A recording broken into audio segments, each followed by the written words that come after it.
Welcome back, my lovelies. Welcome to the Tracie Trendy Show.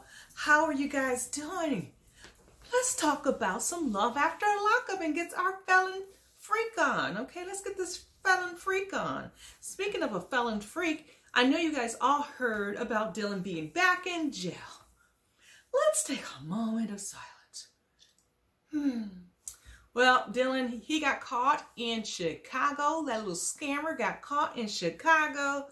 And he gonna do some time because they don't play in Chicago with their time. So, yeah, he got caught with a couple of guns and some drugs, Ritalin, what else did he have? Some crack cocaine and some heroin. So he's gonna do some time, unfortunately. So that 2 seconds. Bye, Dylan. We won't be seeing you in a while. Now, the next one, we have the next scammer is Puppy. Puppy's back on our screen. She's made an appearance on our screen. We've heard about her last season or two, and now we get to see her in the flesh. And she's back. And Amber. We met Amber before. Amber, every time she thinks and says Puppy's name, it seems like her panties are drowning every time she thinks about Puppy. And she wonders whether that was just a prison fling that she had with Puppy. I'm like, I don't think it is, Amber. The only one you're scamming is yourself on that one. Yes, ma'am. The only one you're scamming on that one is yourself. And now I hope you're not going to be scammed by your mom and Puppy when you all three get together. No, I hope that won't be the case. All right? Because Amber is determined to keep her nose clean and stay out of jail. And I hope that is true. Because as we know, people who watch Love After Lockup, we can probably count on one hand how many felons stayed out of jail. Now, I know that Sean stayed out of jail. Lamar stayed out of jail, and Brittany. That's about all I could think of the ones who reoccurring on our screen for a long time are those three. Okay, so I don't know too many. I'm sure there are more, but the ones who are, fan favorites who come over and over again, there's not that many. So, let's keep your nose clean, Amber. Now let's talk about this scammer, Destiny. And the bozo that is called one of her fiance is Sean. Now, Destiny, I can't wrap my mind around Destiny. She said that she left everything behind for Sean. I'm like, bitch, you just walked out of a prison cell, 4x4. You didn't have anything to walk away from, okay? Maybe you walked away from some other prospects, some other marks, but you didn't leave anything for Sean. And Sean is a dunce. It was kind of odd that the camera crew happened to be in his bedroom when Destiny called him asking for some money. Yeah, she couldn't even say whether or not she loved him, not even for the cash. She couldn't muster up, I love you. She couldn't do that. All she could say is, I care for you. And he gave her $100. I would give her $20 and I'm telling him, bitch, you better drive that, fill it up with gas, take my car, and bring it back. Okay, take that 20, fill my tank up, bring it back to me. No way I'm giving you $100. But I think Sean doesn't have great credit, so it's not a typical credit card. I think he has one of those kind of credit cards where you got to put money on, and when you use them out, you got to restock them, because that's probably why Destiny was calling them. He put $100 on that card. So it's not a typical credit card. It's not credit. He's just using his own money. And it's a shame because Sean has horrible credit. He has he had bankruptcies. He's had evictions and everything else. Okay? And poor Kelly had to put all these GoFundMes trying to get some money in the household. And he has the audacity to be taking whatever pension money he has and pouring it into that gremlin. That is horrible. So yes, I can't really stand Destiny. No, ma'am, Pam. So anyway,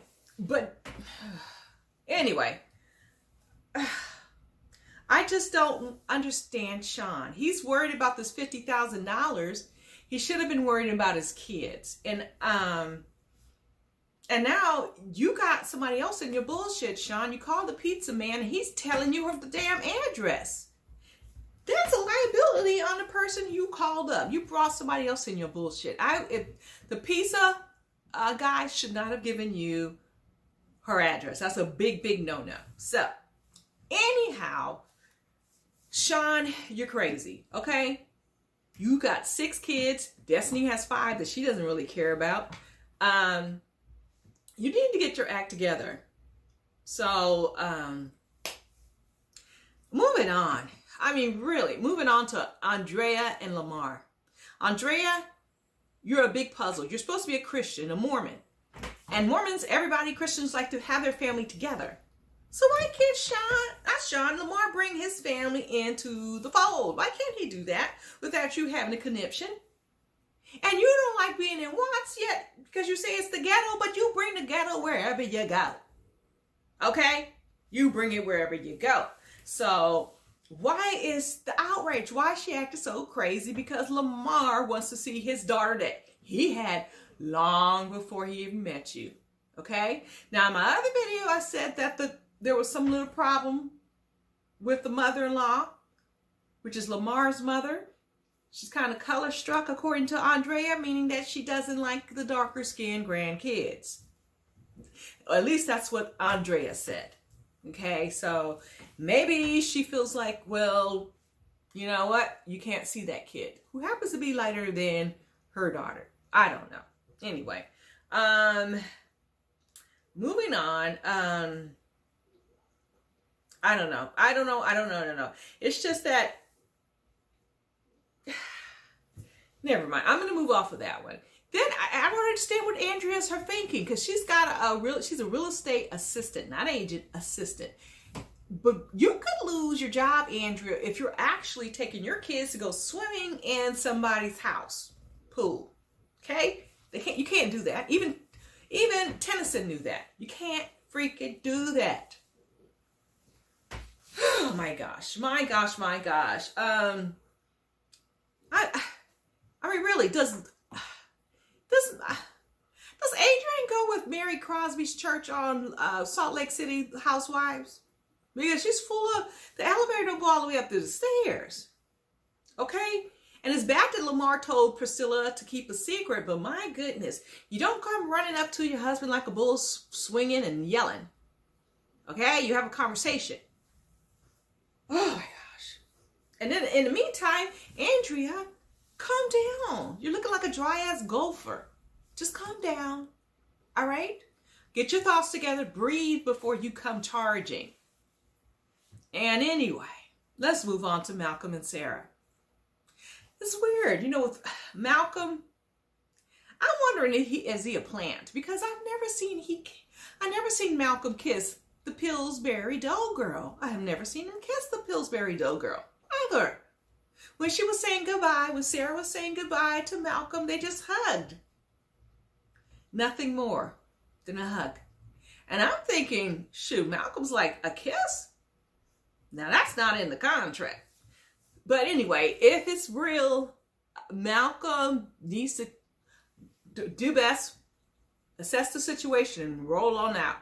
Because Sarah likes this kind of foolishness with Michael running up in her house. She loves it. She loves the vitamin D he gives. She loves it. All of it. Okay? I mean, think about it. When the trial came, who cares if he didn't show up? That just helps her case if he doesn't show up.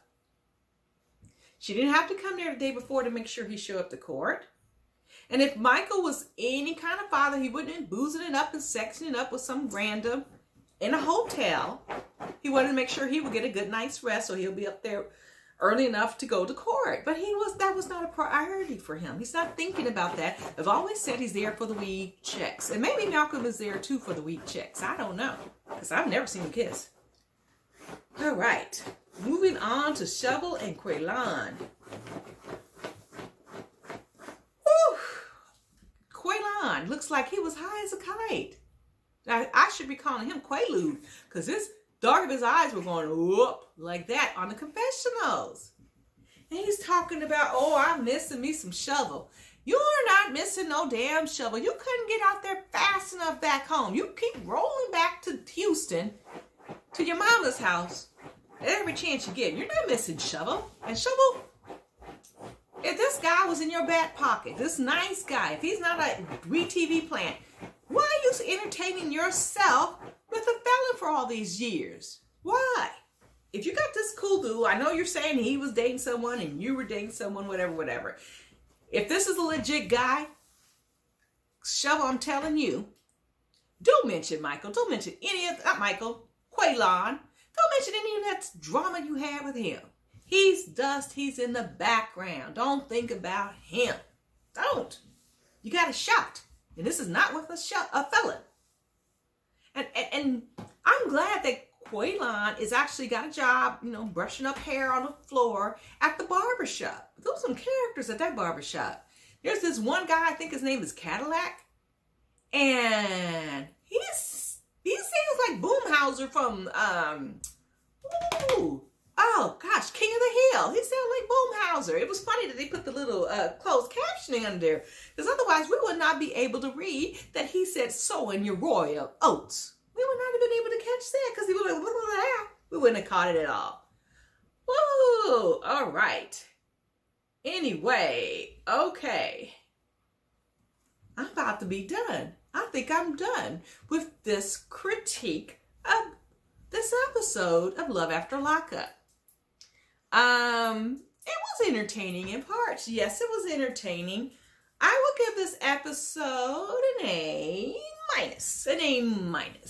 Okay? I think it was entertaining for most parts. I like to have it be 2 hours, but we're going to be missing this because, next week they're not going to be an episode of Love After Lockup. So make a note of that, my felons. Make a note of that. But anyway, my people, if you like what you hear, drop me a line. Don't hesitate to subscribe and hit that bell so you can get notifications from when I upload my next videos. Okay? Bye, my lovelies.